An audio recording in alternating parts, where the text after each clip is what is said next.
This is the CHGO Cubs Podcast presented by PointsBet. Use promo code CHGO when you sign up to get 2 risk-free bets up to $2,000.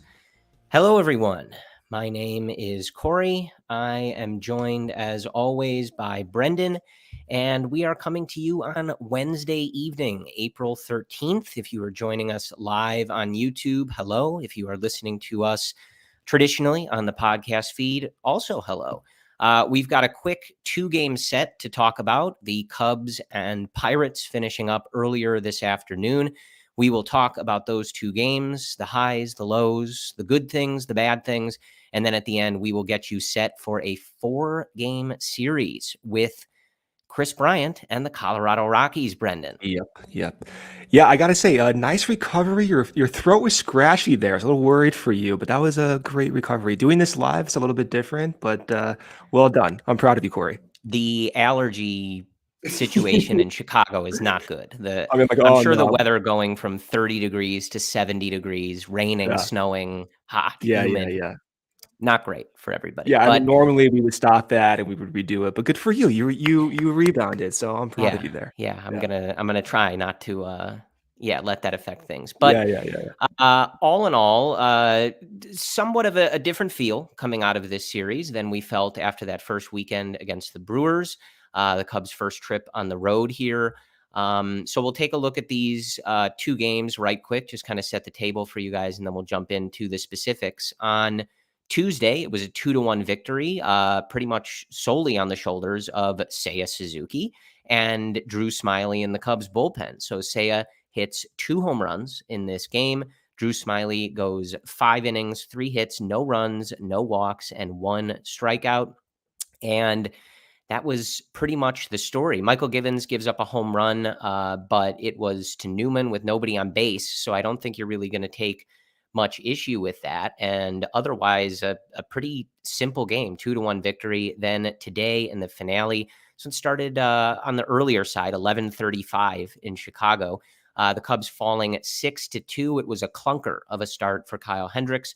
3 2/3, 7 hits, 6 earned runs, 4 walks, and 4 strikeouts. He also gives up a big home run early in this one to Ben Gamel. Wilson Contreras homers for the Cubs offense, and the Cubs bullpen behind Kyle Hendricks look good. So we have a lot of good and interesting performances to talk about. But Brendan, in general, you felt really good taking 2 out of 3 from Milwaukee to start the season, beating Corbin Burnes, beating Brandon Woodruff, starting out with a series victory, flying the W. Everybody's having a great time.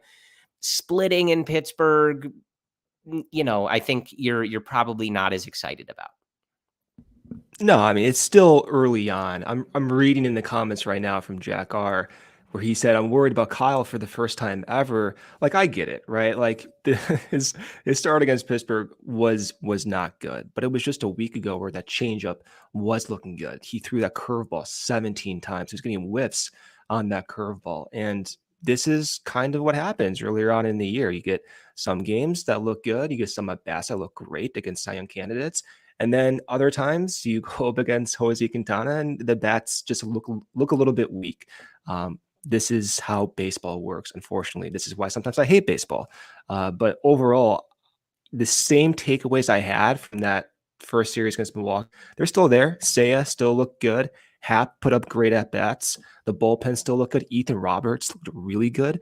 David Robertson closed out that game. So overall, I'm still pretty optimistic and still pretty pleased with what I've seen for the most part. Yeah, I'm just glad that the bullpen was able to hold on in that first game because, look, Seiya Suzuki hitting 2 home runs in the same game, continuing the strong start he's had. Look at that smile on your face. Amazing, right? We're all in love with Seiya Suzuki. We can say it. I'm in love. I don't care who knows it, right? But at the same time, watching the offense as a whole struggle against Jose Quintana, like you and I were on watch for that because that was really frustrating after years of being on the other side of, Quintana and a lot of those outings not going very well. We knew that would happen though. Like we knew that was going to happen. Yeah. And I think Cody had tweeted something to that effect. Like, I'm just fully expecting this offense not to hit Quintana because we all just sort of think it should be so easy after watching him for so long, right? Yeah, I mean, that was brutal. Like even Nick Madrigal, you look at what he's done. We'll get into it, but even in that game, he still had 3 hard hit balls according to Baseball Savant. So yeah, they didn't hit him. Yeah, their runs didn't come. But sometimes if the approach stays the way it's been looking, those results should come. Even with Nico Horner, he's been blasting the baseball all over the place, not getting base hits with some of those hard hits. It's going to come. If you keep doing what you're doing, the approach stays constant. If you keep hitting the ball hard over time, the numbers just start to normalize a little bit.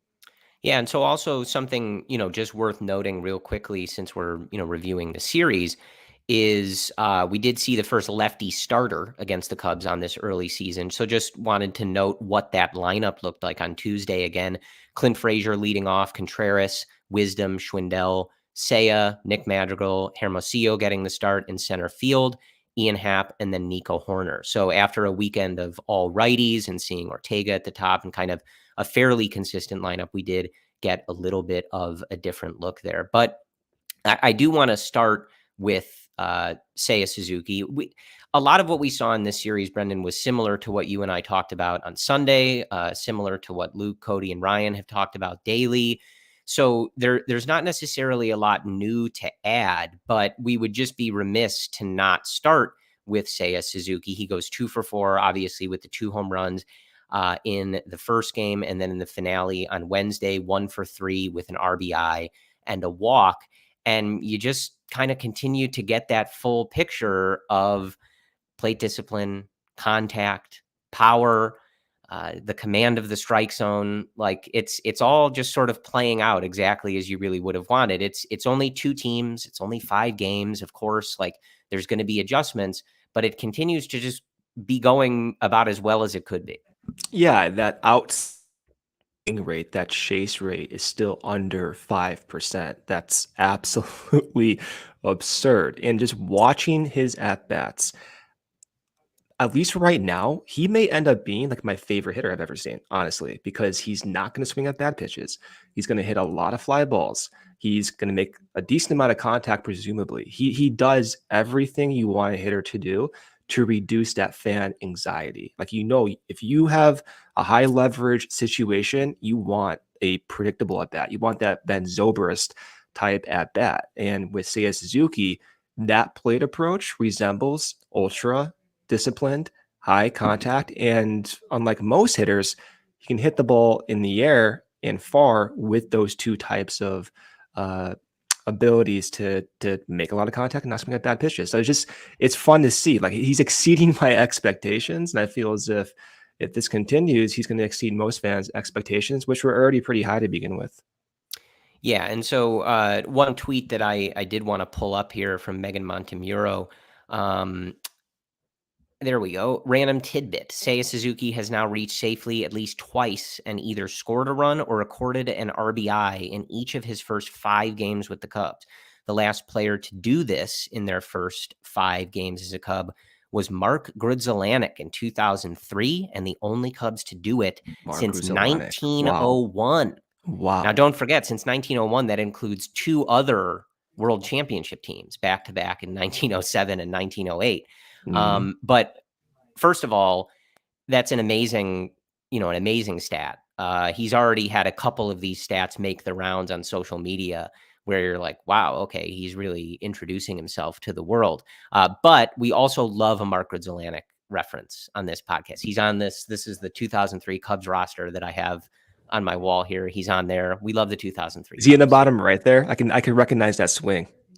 No, that is Ramon Martinez. Where is he then? Where is he? He's not one of the pictured players. He's on the roster. Okay. Well, you said he was on there. That's top. Fine. That's fine. Yeah. So yeah, I mean that's what we have on Seiya. I mean it's again it's only 5 games, and I think we've broken down a lot of the under the hood stuff that we really like. He continues to walk and strike out at similar rates. He's getting on base. He's commanding the zone. He took a walk today on a really close pitch that I think when they showed it on the broadcast, it was like just under the zone. Like that's how precise his vision is and his understanding of the strike zone is, that if he doesn't believe it is for sure a strike, he's not going to swing. So you're going to see some called strikes, but you're also going to see some really good takes from him that lead to walks. It's a good point, though. In the chat we have from Jabman0729, only 4 runs scored in this series. And, kind of looking at this generally, when I was relating it to that Brewers series, that's one of the things that kind of jumps out. 4 runs in 2 games against the Pittsburgh Pirates is not super exciting. And I think it's maybe something we're going to see with this offense, where they're not racking up a ton of strikeouts like we've maybe become accustomed to. They struck out 9 times as a group today. I mean, we've certainly seen games in years past where they strike out 15, 16 times, right, Brendan? Like repeatedly. But you're going to see days where today felt like one where they make a lot of contact and it just doesn't fall. It doesn't find holes. It doesn't get it done. I think Jonathan VR had 3 of the 10 hardest hit balls in today's game, and he had 1 hit to show for it. So that may just be how this offense goes. They may make more contact. They may take their walks. They may strike out less, but you're going to have series where that doesn't necessarily translate to too much in the run production category. Well, we don't know yet, too. We don't really know what the signature of this offense will be. We have hints at it. Right now, we're seeing a heavier contact approach and a plate discipline approach that does look encouraging. Now, is that going to translate to runs? To your point, maybe you do go on some stretches where you're not going to be scoring runs, but we don't know that. Like if Ian Happ is going to be the guy that we saw in September, and if Seiya is going to continue to hit this well, and you get some normalization from Nico and from Madrigal, maybe the offense is better than what we think, and maybe the stretches of not hitting pitchers is a little bit smaller than what we've seen from lengths in years past. I don't know yet. This is still so early, and there's still so many unknowns that's really hard to get an idea of what to expect. And just because you go to Pittsburgh for 2 games and you don't put up the runs you expect, like it's, again, from my perspective, because it's so early and because the quality of the at-bats from my eyes look decent, I'm not interpreting so much from not scoring runs, if that makes sense. Of course, you want to see more runs. You want to see like Patrick Wisdom get those base hits. You want to see Frank Schwindel get those base hits, and it's not happening. But you still have to look at the other guys as well, like Nick Madrigal, who is hitting the ball hard, not getting the base hits, but the process still looks good. Good to see Greg Huss in here from the Growing Cubs podcast. Very good minor league coverage. If you're not following him, you should be. But yeah, Brendan, talk to me before we get into, I want to talk about Drew Smyly and some of the good pitching performances that we saw in this series. I mean, that Nico throw in the first game, the jump throw from the outfield. I mean, we spend so much time in this offseason talking about shortstops not named Nico Horner, right? Not just you and I, but all of Cubs fandom. And it does sort of feel like Nico, he said the whole time that he was preparing to be the Cubs shortstop. He wanted to be the Cubs shortstop long term. I don't know if he took any of that personally. He doesn't seem like the type of guy who's going to say that, but he's doing the things in the field that you're seeing a sort of sense of like, this guy is determined to answer any of those questions about whether or not he can be the shortstop. I mean, he is a shortstop. He's a starting shortstop. Look at what he's done defensively. He's making throws that we rarely saw Javi make. I mean, Javi can make those throws, but just the amount of those backhanded high jump throws, not many players in the league can do that. So the arm strength is I think it's there. I mean, you can only use a few examples to prove that, but it's there. And then you're seeing the maturity. You're seeing the ability to make some of those routine throws with good arm strength as well. So even Jed Hoyer talked about this in spring training, where the arm strength did improve. And at least from a range perspective, we knew at second base, he's able to move laterally very well. That was never a point of concern. And he's an athlete, at least from a sprint speed perspective, he's in the 90th percentile for speed. So this guy is an athlete. So if this continues, even if he's league average offensively, which that would be awesome, he should be an above average player for this team if that defense is what it is. And I think right now you do have reason to believe that that defense could be above average, Corey. And I love it. I gotta love seeing Nico play every single day. This is my dream. I mean, 5 games Nico's been in. Yeah, and I mean, he had a fine, series in 2 games here at the plate, 1 for 3 in both games, no walks, no strikeouts. So nothing exciting, but if he can be getting a hit or 2 per game, playing defense like that, running the bases like he can, that's going to be a pretty solid player. He may not reach the overall production of someone like Correa, like we talked about, or Javi in his MVP level year, right? But he can still be a very solid and consistent producer for this team. Let's stick with the good. I want to talk about Drew Smyly because he was a guy who, he signed later in the offseason after the lockout, and kind of maybe as we were going through that process, we weren't expecting him to be in this rotation as things turned out. Alzolay out, Miley, delayed start. He's out. So he gets in there and gets in that first turn in the rotation. And he had a really nice start on Tuesday. Again, 5 innings, 3 hits, no runs, no walks, 1 strikeout. But the key for me in this one was 11 ground balls for Drew Smyly in those 5 innings. And we knew, especially with Hendricks, Stroman, and Miley, that ground balls and converting ground balls on defense were going to be key to this team's success. So to see him go out there, sure, it's the Pirates offense, but they're going to play him a lot. And they didn't beat him today. So anytime you're able to perform like that, it's worth noting. And when you see a strategy be kind of executed so precisely, right? Like it definitely stands out. So what did you see from Smyly, and any expectations for him going forward? Yeah, Smyly threw a ton of curveballs. So if you look at the frequency of all of his pitch types, he threw 68 pitches, 35 of those 68 were curveballs, and then only 17 were four-seam fastballs. So he just dominated batters principally by throwing an off-speed pitch. His curveball is weird. So if you look at this pitch, and Joey, if you throw up his spin rate graph, perfect. So if you look at this curveball spin rate, and if you're listening to this just on the podcast feed, you can go to YouTube and you can watch Corey and I, you can see these figures actually that I'm talking about. So if we look at this Drew Smyly spin rate graph, you can see this mountain in blue. That's Drew Smyly's curveballs thrown in 2022. You see this gray mountain. That's the rest of the curveballs thrown by any other pitcher. The majority of Smyly's curveballs are well below league average for spin rate. The ball is just not spinning that much. And now if we look at his movement, so Joey, you can throw up the other graph here. If we look at his movement, especially the horizontal break, it's in like the lower 10th percentile of horizontal break. So from a spin rate number, from a horizontal break number, the curveball rate's poor, but he throws it most of the time. So it's kind of like a weird thing to reconcile.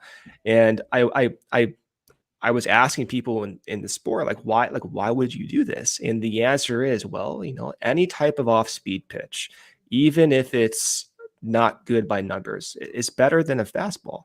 And so to see Smyly throw so many curveballs, that is probably because his fastball doesn't have a lot of confidence. That's not a bad thing too. And his curveball is unique in that it's kind of like a gyro ball. It's similar to what Andrew Heaney throws with the Dodgers, but Heaney throws at about 7 miles per hour faster. So it moves and it spins, but doesn't break as much as you might otherwise expect. So that could be another reason why the Cubs are using his curveball more than what you would expect from a pitch like that. But it's all to say, like, if that continues to be thrown like that, you do have the potential to get weak contact. And for a back of the rotation guy, that's exactly what you want. You want to see, especially to Tommy Hotovy and Daniel Moscas and the entire pitching infrastructure, optimize the most out of these guys. And Drew Smyly, at least in that first start, is definitely doing that. So it's good to see.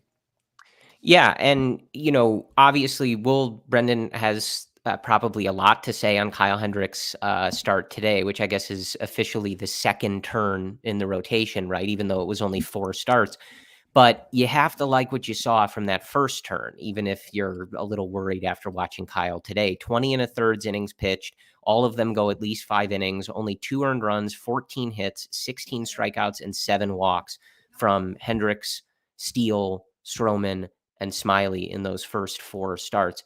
Obviously, as we've talked a lot about, you're going to need length at some point. You're going to need guys to start pitching into the 6th and 7th and hopefully later in the games. But for one first go, everybody going 5, limiting the walks for the most part, getting some strikeouts, nobody allowing more than 1 earned run over those 5 innings. Like that's really solid, and really all I think you're asking from this group, right? We're not expecting this group to churn out multiple guys like Jacob deGrom or, like wildly competing with absurd numbers for the Cy Young or anything like that. You just want this group to keep the team in the game, right? And 5 innings, 1 run, stuff like that, getting a ton of ground balls, that's going to work for this team. And again, we'll talk about Kyle's second start here in Pittsburgh.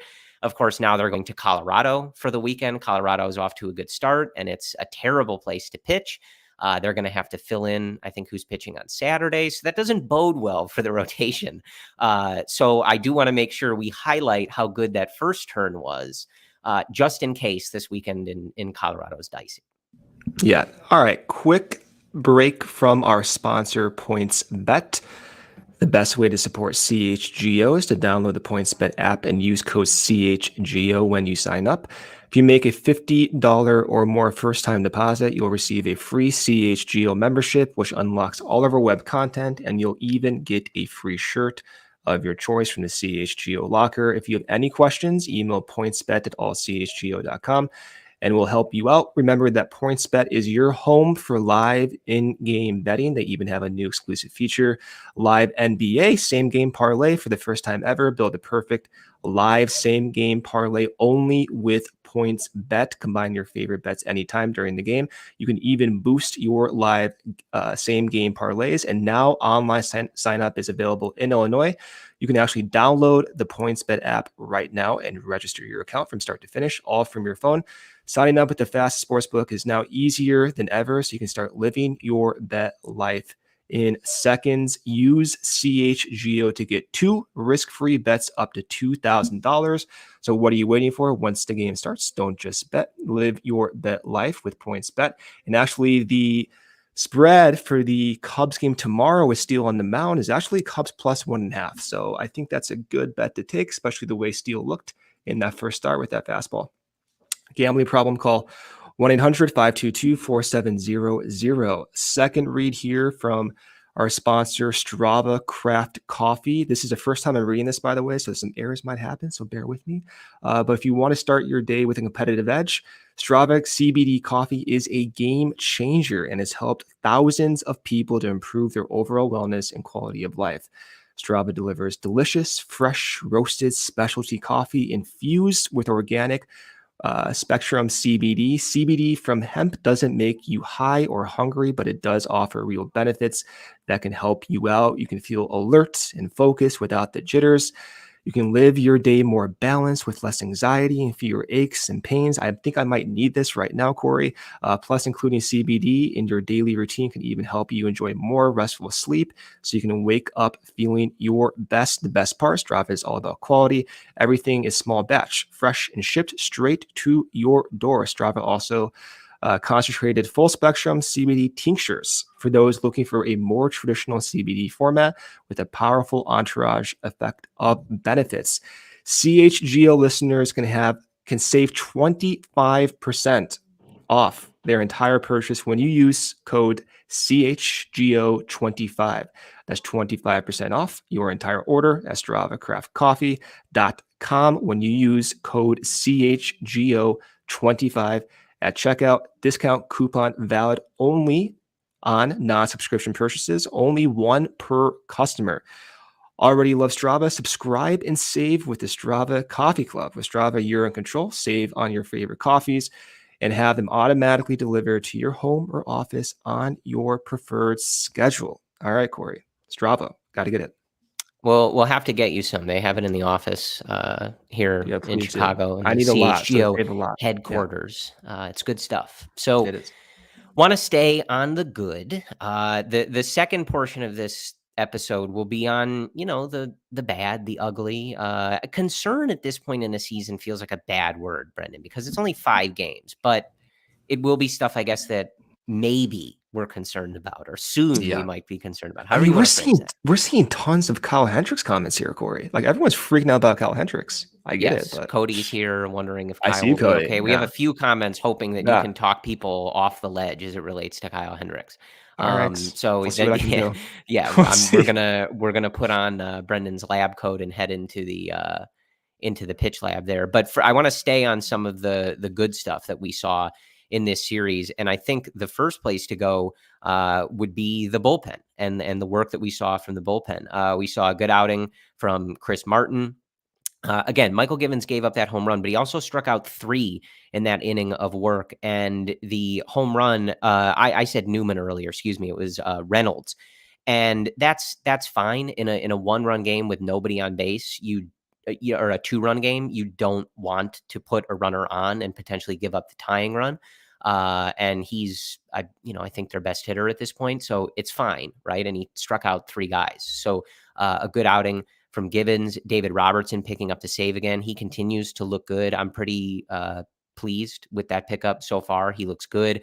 David Ross seems to trust him and Givens, I think, the most. So that's, something to continue watching. Then today, 2 1/3 from Michael Rucker, a clean inning from Rowan Wick, a walk and a strikeout, but no runs. And Scott Effross with a clean inning, 2 strikeouts in an inning of work following Kyle Hendricks. So good stuff from the bullpen altogether, especially in a shorter outing on Wednesday from Kyle Hendricks. That was pretty big from Rucker to be able to pick up 2 1/3. But one guy I want to focus on who pitched in the game on Tuesday is Ethan Roberts. Again, an inning of work, a hit, no runs, no walks, and a strikeout. Now his second outing of the year, and he's just an intriguing guy, right? He was part of that homegrown shutout that the Cubs threw on Saturday against the Brewers following Justin Steele. And I know you were kind of already tweeting about this, his release point, how low he gets to the ground, his delivery. But I get, like, is he a guy? Like, what are we looking at here? Yeah, I mean, I think he is a guy based on his pitch peripherals. And if we just look, you alluded to it, but if we look at his release points, so Joey, a lot of graphs here. I saw you say you're trying to Joey to work. That. I know. Joey. So let's throw up that Ethan Roberts.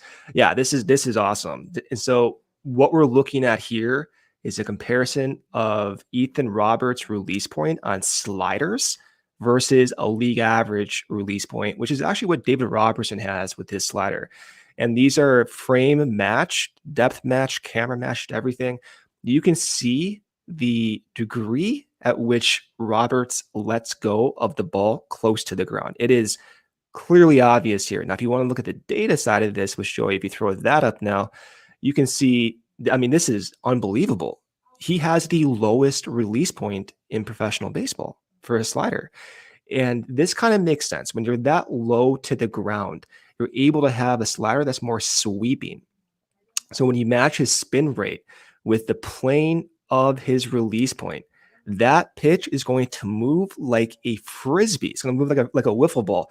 And that's why his actual horizontal break is basically the best in Major League Baseball. So it's good to see. Plus, when you match the personality that he has, the attitude that he has, he's really embracing his opportunity. It's fun to see. And he's already getting a higher leverage situation with Ross being thrown out there, Ross throwing him out there right before Robertson. I think he could be a guy. You never know with these types of younger pitchers and how the league adjusts and whether they can stay at a sustainable pace. But just from a stuff perspective, clearly unique release point, horizontal break, off the charts. If you're just looking at that, like, you have to consider him as a guy, as a higher leverage reliever. First of all, I give you credit for comparing Ethan Roberts to David Roberts. I almost messed it up so many times. That's a bit of a, when you first said Roberts, I was going to say, no, you're looking at Robert. And I'm like, no, the other guy's name is Roberts. Yeah. I know. So that's, thank you. I appreciate that. A bit challenging. He feels, so early in the season, we're in that spot where, like, obviously we're focused on how does this team become competitive? What can they do? What margins can they maximize? How can they win games with the group as currently constructed? But at the same time, you do also want to be mindful of a lot of the stuff that we talked about in the offseason, which is this is also a season, whether it goes good or bad, where you're trying to figure out who some of these guys are. And even just in this Pittsburgh series, a lot of those guys, at least some of those guys that I named off, are guys that have come up through the Cubs system, or at least spent time in the Cubs system, whether they were drafted here or not.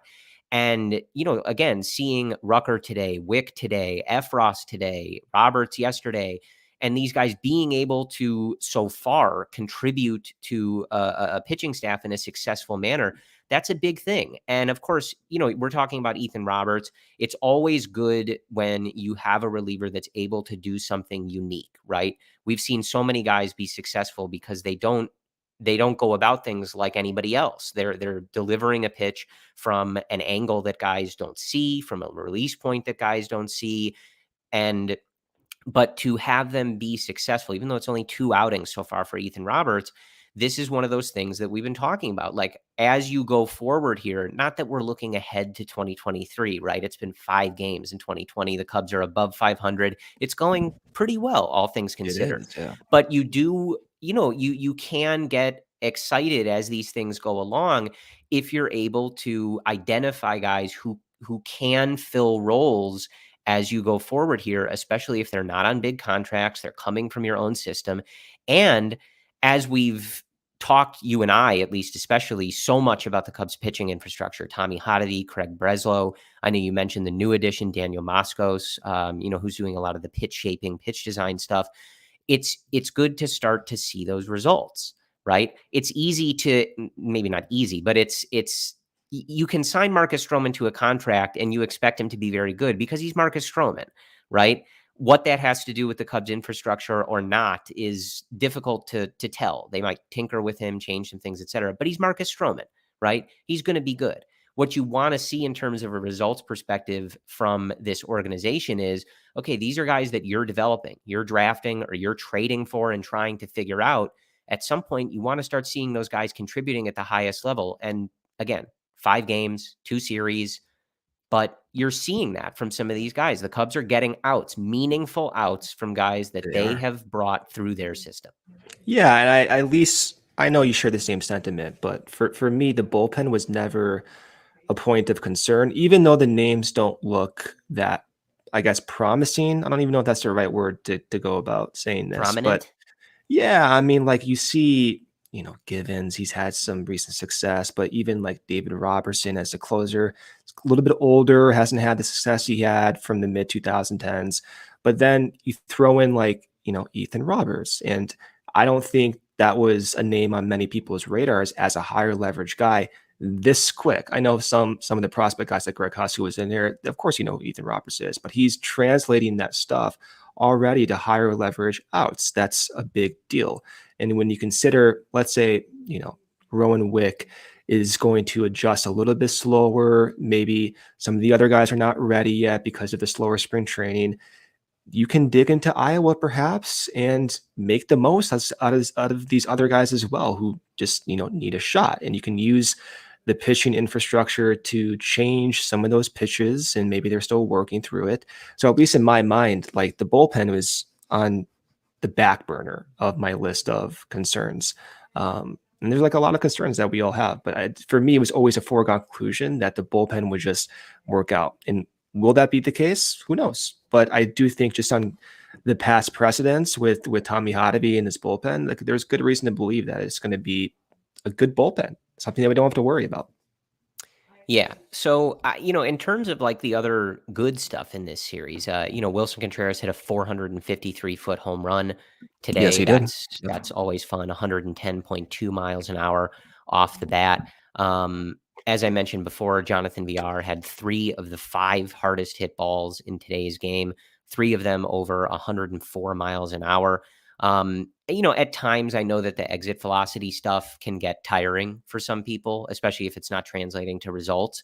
But you want to hit the ball hard, right? Like there's a reason that they track this stuff and that it's become part of some of the major league broadcasts and things like that. So it's good to see that he's putting good swings on the ball. He had a hit in the game on Wednesday. So maybe not the best results overall. I think he went 1 for 4, but good to see. Other than that, it was not really the best series for this offense. Ian Happ had a great weekend, had 2 hits and 3 at-bats in the first game, but followed that up with an 0 for 3 with a walk and 3 strikeouts. So it was a mixed bag for some of these guys in this series.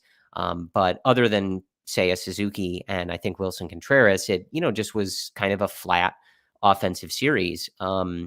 So I think that's probably what we have for you in the positives column. But again, you picked up a win. Clunker of a game on Wednesday, you throw it out. You've got a 4-game set in Colorado, and you try to pick things back up and do better, right? Yeah, I mean that's basically what it is. It's a 2-game set, right? Like they still look so good against Milwaukee from a lineup perspective. In the starting rotation, outside of Kyle's most recent start, like they've been looking good. You can see how it's going to work out. So you go to Colorado, put this Pittsburgh loss behind you. It is what it is. Kyle's probably going to be okay. The velocity's fine. We'll get into it. But from my point of view, like everything is going, I guess, as good as it can realistically at the start the season, Corey. Yeah. All right. Well, let's get into it. We've got enough people asking about Kyle Hendricks. So let's talk about Kyle Hendricks, right? Okay. This was obviously a very different outing. So the first outing, he did walk 3 guys in that outing against Milwaukee, but he struck out 7. And in this outing, it just didn't feel the same. Obviously, he gives up 6 runs, so of course it doesn't. But even though he walked 3 in the Milwaukee outing, you felt like he was in command of that start, right? He had command of what he was doing to those hitters. He was getting really ugly swings on his changeup, a ton of whiffs. We covered that in the episode on Sunday, and that just was not happening. The bite wasn't there on that changeup in this outing. 4 walks, 4 strikeouts, gives up the home run to Gamble, 7 hits, only goes 3 2/3, 78 pitches, 42 of those for strikes. So you can kind of take this any way you want. If you want to talk about the outing today and specifically what didn't work or what happened there today. But whenever you get there, however you get there, I mean, let's address the question that we keep getting. People are a little worried about Hendricks and whether we're going to see more of what we saw in 2021. So it's only 2 starts. He's notoriously not been his best in April, even when he's had incredible seasons. So when you're looking at these 2 starts, the body of work that we have so far, however small it may be, what's your takeaway from these 2 starts and how Kyle's 2022 may go? It was a week ago. He got 12 whiffs with his changeup, like just a week ago. And his problem last year was the changeup whiff rate was down by about 50%. I mean, that's a huge drop. So right away to start the season off, he gets 12 whiffs with the changeup. And he threw that pitch most of the time. That was his leading pitch of all of his different pitch types against Milwaukee. So for this start, for whatever reason, maybe he didn't have a good feel for it today. Maybe the strategy, the scouting report did not permit throwing changeups to these guys, but his changeup was his 3rd most used pitch. And he led today against Pittsburgh with a sinker and with a 4-seamer. So he threw 70 total pitches. 30 of those were sinkers, 20 of those were 4-seams, and only 17 were changeups. So it's kind of a weird strategy for him to use. And then this is a trend worth following because we've talked about it now since last week. And even we've highlighted it over the past few years. He still threw a lot of curveballs. So he threw 11 curveballs today. That's about 14% of his in total repertoire. And that curveball, unfortunately, got hit twice. And if you look at the type of runs that he gave up, 3 extra base hits, 1 home run, especially the Gamble home run, that was outside the zone. And you look at that and you're thinking how did that happen? I don't know, but it's outside the zone. Typically, if he locates that a little bit better, you're going to get more whiffs. But I just want to keep emphasizing that from the first start, He was able to get 12 whiffs with that changeup. He led with that pitch. In Pittsburgh, that didn't happen. The velocity was a little bit down as well. He does go through these times where the velocity drops for reasons that are actually understood at this point. And that reason is sometimes he feels stuck on the mound. He's talked about this, and there's a correlation between his extension and his velocity. And for him today, he may just not have felt his best. And it happens, but he felt his best in that first start where you didn't see that basically at all from him in 2021. So are we worried about it? Should we be concerned about it? It depends. Like you can be concerned, go for it. Like I'm concerned about most things I see on this team. We're always concerned. Always concerned. That's why I need Strava coffee. But when we look at like what has looked good so far, you still can't ignore how he looked in that first start. It's not just results oriented. It's the process. It's how those changeups were getting whiffs. It's what the coaches are talking about. It's what Hoddeby's talking about, David Ross. And so when you're hearing that the changeup and the command was vintage Hendricks like 6 days ago, you still have to consider that in your thinking process. So am I concerned? Maybe, but you got to take it all in. And I don't think there's really a huge reason to be concerned at this point, especially when we just came off of a start. We looked exceptional. I think, right. I think where, people may be coming from is that, now that's 7 walks on the season and 2 starts where, they're 5 1/3 and 3 2/3, right? So that's a lot of walks in a short amount of time. And coming off of last year, I think you and I talked about this in the offseason, where it's sort of an unfair spot for Hendricks in a way. At least that's how I perceive it, where this rotation is not as deep as rotations he's been in the past. You look at the year he won, he came in 3rd behind John Lester, who finished 2nd in the Cy Young voting in 2016. Hendricks was not like looked at to be that guy. So when you're getting that type of performance, it's obviously a huge lift for the rotation as a whole. He's in the spot now for the 2022 Cubs where people are looking to him to be maybe not the ace. Maybe that's Marcus Stroman, however you like to define that. But I think they're holding him to a higher standard because he's at the top of the rotation now. He's at the top of the food chain, right? Got the opening day start. It's his rotation now in a lot of ways as one of the lone remaining guys from several years ago. So that doesn't mean that we can expect that or that's the standard we have to hold him to. But I think at least how I'm perceiving things, that's where some of the concern comes from, is that I think for this team to be as successful as we want them to be, or even in our best hope, right? Hendricks has to be really good and kind of lead this rotation. And it's only 2 starts. He was really good on opening day against the Brewers. And you and I normally are quite confident in him, and I will continue to be. But I do get where people are coming from, where they see these walk totals continuing to be on the higher side. And, it's a short, bad outing against the Pittsburgh Pirates, right? Like I do get where people might be like, okay, like, yeah, I'm not sure what to think of this, because I think you're hoping that he's going to be able to anchor this rotation. I mean, it's fair, right? You typically see pitchers as they age, their stuff starts to diminish, their run prevention goes down. For Kyle, the stuff hasn't diminished. So if I were truly concerned, it would have to be because the stuff is looking weird, but it's not. The peripherals are all within range from years past. The velocity is within range from years past. So for him, it's just a matter of finding that optimized sequencing and trying to own in on that mechanical feel where he doesn't feel stuck, where he feels like he is his normal self. And he did that 5 days ago, whatever it is now. So for me, it's not the forefront of my brain for being concerned, but I understand why people would feel that way, especially with the walks that we've seen in the first 2 starts. But again, it's just like, it's only 2 starts, man. And I'll focus more on the whiffs in the pitch distribution than I will on a few walks that are kind of close to the zone as well.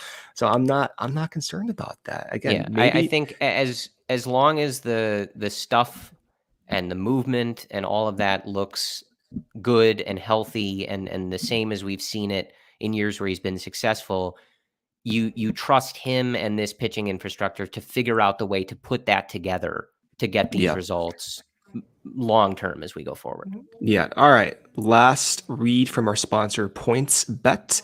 If you enjoy CHGO, one way to help us out to continue to grow is to download the PointsBet app and use code CHGO when you sign up. Not only are you going to get 2 risk-free bets up to $2,000, but if you make a $50 or more first-time deposit, you will receive a free CHGO membership, which unlocks all of our web content, and you'll even get a free shirt of your choice from the CHGO locker. I do write for CHGO, so a lot of my stuff is going up on there. I do. So I don't think I've ever even said that on this podcast. Yeah, so you can see a lot of my writing on CHGO. It's going to be a lot of stats heaviness type stuff. So a lot of the figures I show on this podcast, I go into more detail with videos and everything on CHGO. Ryan Herrera, who's the Beats, who's at Wrigley, talking to the guys. He's on there. Jared Willis, who you guys know, has been on our podcast for years now. He does phenomenal stuff. So you can catch all of that. It's definitely, it's worth it. And if you have any questions, email pointsbet@allchgo.com. We'll help you out. And in case you missed it, online sign up is available in Illinois. You can download the PointsBet app right now and register your account from start to finish, all from your phone. You'll be signing up with the fastest sportsbook, easier than ever, so you can start living your bet life in seconds. So what are you waiting for? Once the game starts, don't just bet, live your bet life with PointsBet. Gambling problem? Call 1-800-522-4700, Corey. And Brendan, do you have a pick of the week here? I did. I mean, I said it a little bit earlier, but we got Justin Steele for the Cubs tomorrow. The spread is 1.5 plus 1.5. I feel like the Cubs are going to win that game anyway. Steele's fastball command looked good. I think that continues. Hopefully the secondary stuff comes back with him with that slider, but I think it's a good bet just based on the fastball command that he's going to do well. So you're okay betting where your heart is? I mean, listen, if you're going to take advice from me from betting, that's bad. Don't ever do that. When you sign up with PointsBet, use Brendan's statistics to inform your decisions, not what comes from Brendan's heart. No, never trust me ever. If I had a pick of the week, so I did use code CHGO when I signed up for PointsBet, as we tell you guys to do, and I don't even know if I can say this on here, but it's just gonna happen, right? Ooh! In one of these 4 games, I'm gonna bet on Kris Bryant to hit a home run. Don't do that to me. Don't even do that to me. I'm pretty sure he has not hit one. Like, why do you have to bring it up on this podcast? Like, I'm trying to keep just like we thought Jose Quintana was going to do. Yeah, but we don't talk about it on this podcast, Corey. Look, our lead sponsor is PointsBet. We're trying to make people money here. I'm just saying the narrative writes itself, and then Twitter will explode. Everybody will have a bunch of terrible takes about Kris Bryant and the Cubs, and that we get to relitigate that whole thing again. It's just what's going to happen. Sometimes you're in a dark spot right now. Sometimes in baseball, you just know, no, the Cubs can win the game. Yeah, but like, I don't want to feel bad, man. Yeah, they can win the game, but it's just, I don't know. I'm just saying, if I have a pick of the week, there's 4 games he hasn't homered as a Rocky yet. It's definitely coming against the Cubs. That's just how this stuff happens. Just like when Eloy hit that home run at Wrigley. I mean, what are we doing here? Like, why do you keep going back to these moments, Corey? Anyway. All right, I'll stop. Yeah, obvious things happen all the time. I mean, we can go down this rabbit hole. Yeah. Just keep going. Continuing with the good news. Let's talk about 2 guys that are coming up, I think, a lot in the chat and on social media. Let's talk about Frank Schwindel and Patrick Wisdom and their start to the season. Now, they're different players, different starts to the season, different career trajectories, things like that. But the numbers are ugly, Brendan. Again, 5 games, but this is, the games we have to talk about. So this is what comes up. Frank, through these first games, 235 average, 316 on base, 235 slugging, which is good for a 67 WRC plus. Remember that 100 is a league average WRC plus, so that is well below average. Patrick Wisdom, yikes with these numbers. Like, Frank's are not good, but that's 5 games, whatever. Patrick's are, bad. A 0.59 batting average, 105 on base, same slugging as the batting average, and a negative 56 WRC plus, Brendan. So wildly below average. He's got one hit on the year.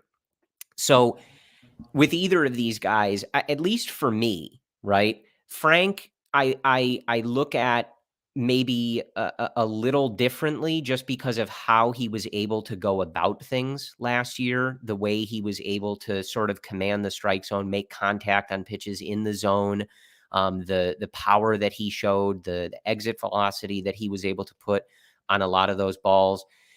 Patrick, I'm at least, again, it's early to say concerned, but the thing that I would go to, I want to read a tweet from friend of the podcast, Matt Clapp at the Blog Finds on Twitter, a great follow, entering Wednesday. So not including Wednesday, but on Wednesday, Patrick Wisdom went 0 for 4 with 2 strikeouts. So these numbers are worse than they were.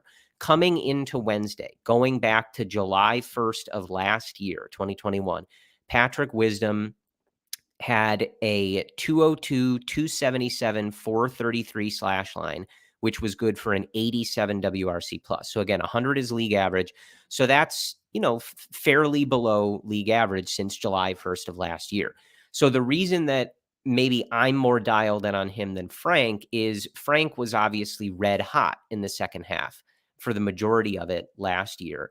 Patrick has been struggling for a little bit longer now, right? Like, I'm not looking at these 5 games and freaking out, but it's going along with sort of the league already trying different things with him and the numbers not being great. He also is a player that, he's obviously going to rely, he's got to hit those home runs to balance out those strikeouts and the sort of way he goes about things at the plate. So where are you with these 2 guys? Are you concerned? Like, what are you thinking here about Wisdom and Schwindel?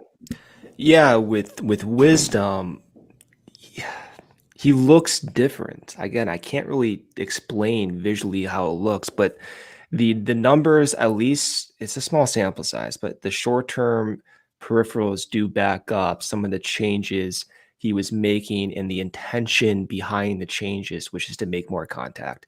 So if we look at his overall contact rate, this is Patrick Wisdom now, almost 72%. And last year is around 60%, which is in the bottom 2nd percentile of the league. So this year it's like over 70%. The improvement in that contact and the short going is just on pitches outside the zone. So 60% contact on pitches outside the zone versus about 40% last year. So that's a big uptick. Whereas the zone contact just marginally up, and again, it's only a few games here, so you don't want to overinterpret this. And the point at which these numbers do stabilize and they give you some semblance of confidence, it depends what your interpretation is, but it takes around 50 to 100 plate appearances for that to happen, which means if you look at that right now, we're still far below that threshold where we can meaningfully interpret this type of data. So right now we're only around 20 plate appearances. So we have some room to work with. For Frank, he didn't play that much in spring training. We know he had some very minor injury problems that slowed up his ramp up process. And so for him, I think it's just a timing thing. His peripherals look really bad, actually. He's swinging at a lot of pitches outside the zone. Contact rate is actually worse than Patrick Wisdom's at this point. But I think for him, it's just getting comfortable and getting that timing, getting that rhythm back. And we already had a shorter spring training to begin with. So now when you complement that with just his minor injury during spring, he just may need some time. That's just what it is. It's like I get impatient because I want to see Frank do well right out of the gate, coming off that hot September where he was like one of the best hitters in the league. So it's kind of disappointing that in the first 5 games you're not getting that. You're questioning things. As a fan, you don't want to do that. But I think with him, you just have to be a little bit more patient. With Wisdom, I guess you could say the same thing, although you did have a little bit longer spring, but he may be going through an adjustment phase where you just got to be more patient. Again, do you want to see these guys do well right at the start? Absolutely. Does it kind of damper your expectations? Maybe, as a fan, you can take that for what you want. For me, I want to see a little bit more from both those guys, and I'm less worried about Frank, I will say that, than I am about Patrick Wisdom. But at least with Wisdom, he's going through those adjustments and he's trying to improve upon the problems he had last year. So that can be interpreted positively as well, Corey.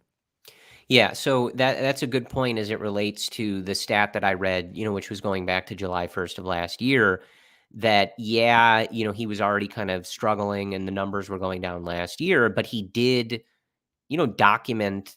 I don't know if he ever went into the specifics of what the changes were, but like you said, he did note that he made mechanical changes to try to fix some of those holes. So yes, you can look back to July 1st and see those numbers down, but it's only 5 games here that he's been playing in the regular season, having made those changes. So you do want to give him some of the leash there.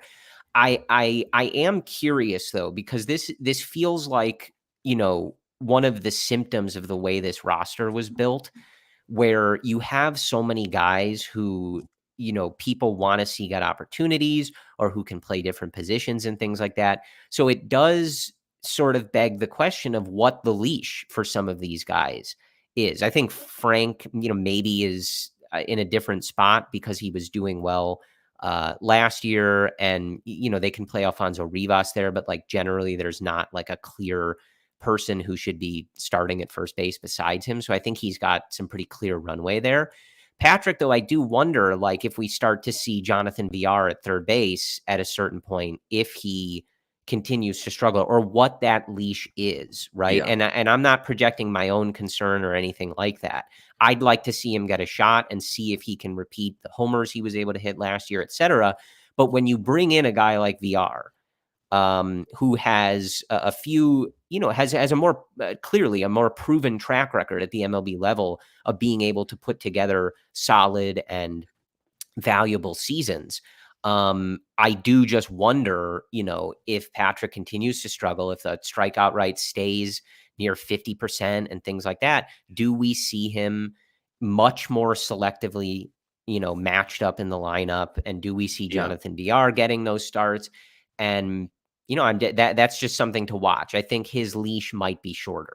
Yeah, he batted 8th in the lineup, which we never saw, from Ross towards the second half of last year. So that might kind of give you some insight into what they're thinking. But the length of that leash is something I have no idea about. Right. Like maybe it's going to be within 4 weeks, maybe it's going to be a few more months. And I think the competitiveness of this team will also dictate how long Ross waits. Like, for example, if they are actually above 500 in May, maybe Ross does opt to use VR at third base more. We'll see what happens. But let's go ahead and preview this upcoming series against the Colorado Rockies. So they will be going to Colorado at Coors Field for a 4-game set. First game starts tomorrow, 7:40 p.m. Central start time. We have Steele on the mound for the Cubs, hoping to go off that successful first start, looking for that secondary stuff to be a little bit more crisp this go around. On the mound for Colorado will be Freeland. He had a rough start, got roughed up in his opening bid for the Rockies there. So he's 0-1. ERAs are kind of fun to read off.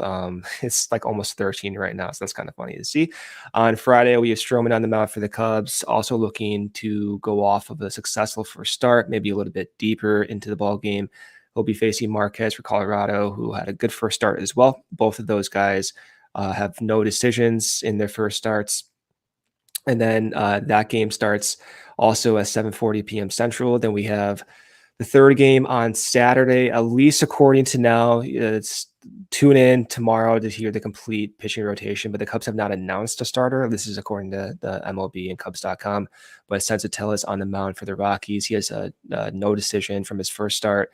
Only gave up a couple of runs for the Rockies. That game starts at 7:10 p.m. And then to finish off this 4-game set on Sunday, we have Smyly back out on the mound. Facing Gomber. Smyly did get that win, as we talked about, against Pittsburgh. He's 1-0, no runs given up. Gomber has no decisions. He gave a couple of runs in his first start for the Rockies. This is a day game, starts at 2:10 p.m. Central. And for me, what I'm looking for is just continue to have that solid plate approach. From a player perspective, I want to see Nick Madrigal start to get rewarded for some of those hard hits. I want to see Nico continue to play shortstop. I don't want to be reminded of any former Chicago Cubs doing well because that makes me sad. You know what I'm talking about, Corey.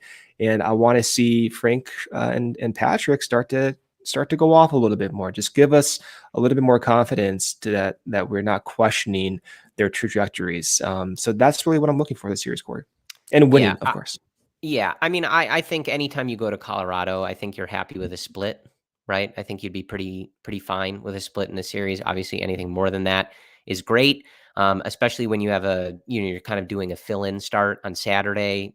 I think a split is where you're kind of looking at things. Curious to see Gomber on Sunday, one of the guys that the Rockies just had to acquire from St. Louis for Nolan Arenado, right? So I'm sure he's going to be really great because that was such a great trade for them to make and give the and pay them a bunch of money to take Nolan Arenado. It's funny that you say that. I'm not going to blow you out here, but privately you said that you didn't care about that. Just saying. Now on air with all these people are saying, "Oh, that was a bad deal." Well, I'm the lead host here, so I'm just going to gloss right over that. Look at you.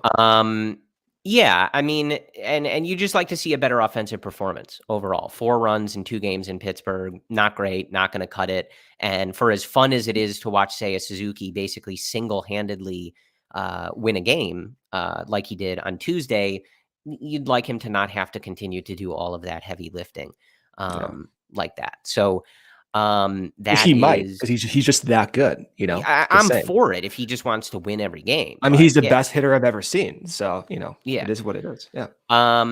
So yeah, that I believe is what we have for you. Again, don't forget to support all that we're doing at CHGO, podcasts and live shows on every team every day. Post-game shows, premium written content for all members when you sign up at allchgo.com. You get a free shirt when you become a member and access to the members-only Discord, the CHGO Lounge. So go sign up to read Brendan and Ryan Herrera's writing and more on allchgo.com. Thank you guys for listening. Brendan and I will be back with you to recap the Rockies series on Sunday evening. You'll get that as the audio-only podcast Sunday night, Monday morning. And Luke, Cody, and I believe Ryan, I'm not sure if he's going to be in Colorado or not, but Luke and Cody for sure will have the post-game and pre-game for you tomorrow and Friday. So check that out to get ready for the game. And then they'll be with you for post-game to review all that went down. So thank you guys for listening to the CHGO Cubs podcast. And as always, go Cubs.